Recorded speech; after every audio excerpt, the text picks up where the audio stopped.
ഹരി ഓം. സംസ്കൃത ഭാഷാ സഹായിയുടെ ഇന്നത്തെ ക്ലാസ്സിലേക്ക് എല്ലാവർക്കും സ്വാഗതം. കഴിഞ്ഞ ക്ലാസ്സിൽ നമ്മൾ എന്താണ് പഠിച്ചത്? സമ്പ്രദാന കാരകമാണ് അല്ലേ? ചതുർത്ഥി വിഭക്തി വരെ പഠിച്ചു. സമ്പ്രദാന കാരകം. ഇന്ന് നമുക്ക് പഞ്ചമി തൊട്ട് നോക്കാം. കാരകത്തിൽ പഞ്ചമിയുടെ വരുമെന്ന് നോക്കിക്കോളൂ. അപാദാന കാരകം. അപാദാന കാരകം അതാണ് പഞ്ചമി വിഭക്തിക്ക് വരുന്നത്. അപാദാനം എന്ന് വെച്ചാൽ നീക്കുക, എടുത്തു മാറ്റുക എന്നൊക്കെയാണ് അർത്ഥം വരുന്നത്. എടുത്തു മാറ്റുക. പഞ്ചമി വിഭക്തി നിങ്ങൾക്ക് അറിയാം, ഫ്രം എന്ന് അല്ലേ, അതിൽ നിന്ന് എന്നൊക്കെ പറയില്ലേ. അപ്പോൾ അതാണ് പഞ്ചമി വിഭക്തിയുടെ ഇത് അപാദാന കാരകം. അപ്പോൾ ഒരു വസ്തുവിന് ചിലപ്പോൾ ഒരു വസ്തുവിന് മറ്റൊരു വസ്തുവിൻ്റെ അകൽച്ച വരാം. അതിനകത്ത് ഒരു വസ്തുവിന് മറ്റൊരു വസ്തുവിൻ്റെ അകൽച്ച, അത് നമുക്ക് ഉദാഹരണത്തിലൂടെ നമുക്ക് മനസ്സിലാക്കാം. ഉദാഹരണം നോക്കിക്കോളൂ. വൃക്ഷാത്ത് പത്രാണി പതന്തി. വൃക്ഷാത്ത് പഞ്ചമിയല്ലേ? വൃക്ഷാത്ത് വൃക്ഷത്തിൽ നിന്ന്, പത്രാണി പത്രങ്ങൾ, ഇലകൾ, പതന്തി വീഴുന്നു. അപ്പോൾ വൃക്ഷത്തിൽ നിന്ന് അങ്ങ് പോവുകയല്ലേ, എടുത്ത് കളയുകയല്ലേ വൃക്ഷത്തിൽ നിന്ന്. അപ്പോൾ അതവിടെ അതെന്ത് അപാദാനമായി, അപാദാനകാരകമായി. സഹ ഗൃഹാത് നിരഗച്ഛ. സഹ അവൻ ഗൃഹത്തിൽ നിന്ന് നിരഗച്ഛ പുറത്തു പോയി.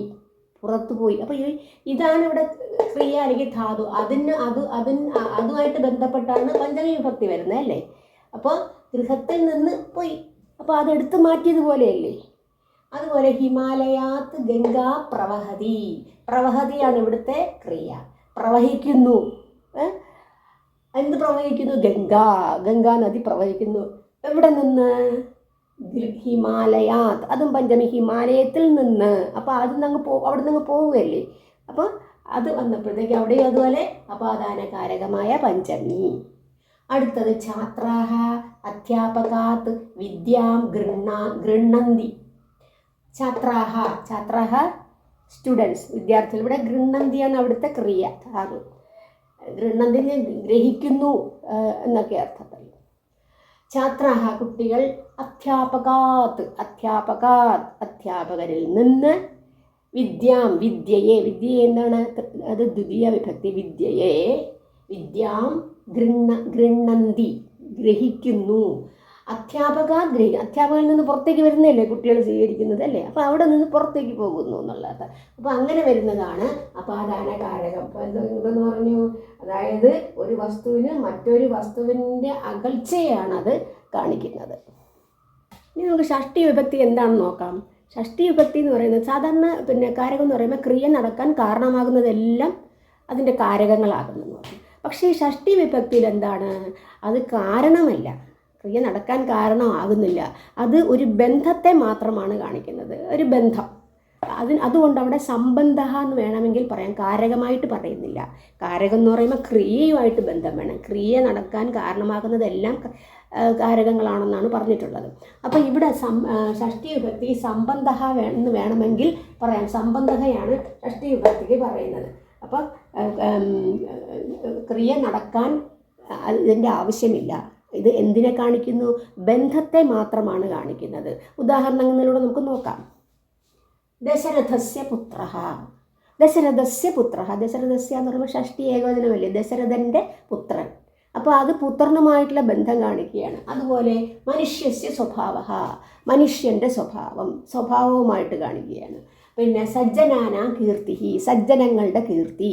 ഇനി സെൻറ്റൻസ് വലിയ ക്രിയ വരുമ്പോൾ നോക്കിക്കോളൂ. തസ്യാഹ ലതായാഹ പുഷ്പാണി അഹം ദ്രക്ഷ്യാമി. തസ്യാഹ ലതായാഹ, ആ ലതയുടെ. തസ്യാഹ ഷഷ്ടി ഏകവചനം, ലതായാഹയും ഷഷ്ടി ഏകവചനം. ലതയുടെ പുഷ്പാണി പുഷ്പങ്ങൾ, അഹം ഞാൻ, ദ്രക്ഷ്യാമി കാണും. ഇവിടെ ദ്രക്ഷ്യാമി എന്നുള്ളതാണ് ക്രിയ. ഈ ക്രിയക്ക് ഏതാണ്? പുഷ്പാണി അഹം ദ്രക്ഷ്യ, പുഷ്പങ്ങൾ ഞാൻ കാണും. ഇനി അതുമായിട്ട് ബന്ധമുള്ള എന്താണ്? തസ്യാഹ ലതായാഹ, ആ ലതയുടെ പുഷ്പങ്ങളാണ് കാണുന്നത്. അപ്പോൾ പുഷ്പങ്ങളുടെ ആയിട്ട് ബന്ധപ്പെടുത്തിയാണ് എന്ത് പറഞ്ഞിരിക്കുന്നത്? തസ്യാഹ ലതായാഹ, അല്ലാതെ ക്രിയയുമായി ബന്ധപ്പെടുത്തിയല്ല. അതുകൊണ്ടാണ് അവിടെ സംബന്ധ എന്ന കാരകമല്ല, സംബന്ധ എന്ന പേര് വെച്ച് പറഞ്ഞിരിക്കുന്നത്. മനസ്സിലായില്ലേ? അപ്പോൾ ഷഷ്ടി വിഭക്തിക്ക് കാരകമില്ല. കാരണം മനസ്സിലായല്ലോ. അടുത്തത് നമുക്ക് സപ്തമി വിഭക്തിക്ക് എന്താണെന്ന് നോക്കാം. സപ്തമി വിഭക്തിക്ക് അധികരണകാരകം. അതായത് കർത്താവ് ക്രിയയ്ക്ക് ആധാരമായി സ്വീകരിക്കുന്നതെന്തോ, ഒരു വസ്തു ഏതിലിരിക്കുന്നു എന്ന് വേണമെങ്കിൽ പറയാം. ഒരു വസ്തു ഏതിലാണോ ഇരിക്കുന്നത് അതിനാണ് അധികരണം എന്ന് പറയുന്നത്. ഏതിലിരിക്കുന്നു. അപ്പോൾ ഉദാഹരണം നോക്കിക്കോളൂ. വൃക്ഷേ പക്ഷിണഃ തിഷ്ടന്തി. തിഷ്ടന്തി തിഷ്ട് ധാതുവാണ്, ഇരിക്കുക എന്നുള്ള അർത്ഥത്തിൽ. അതിൻ്റെ ബഹുവചനമാണ് തിഷ്ടതി, തിഷ്ടതഃ, തിഷ്ടന്തി.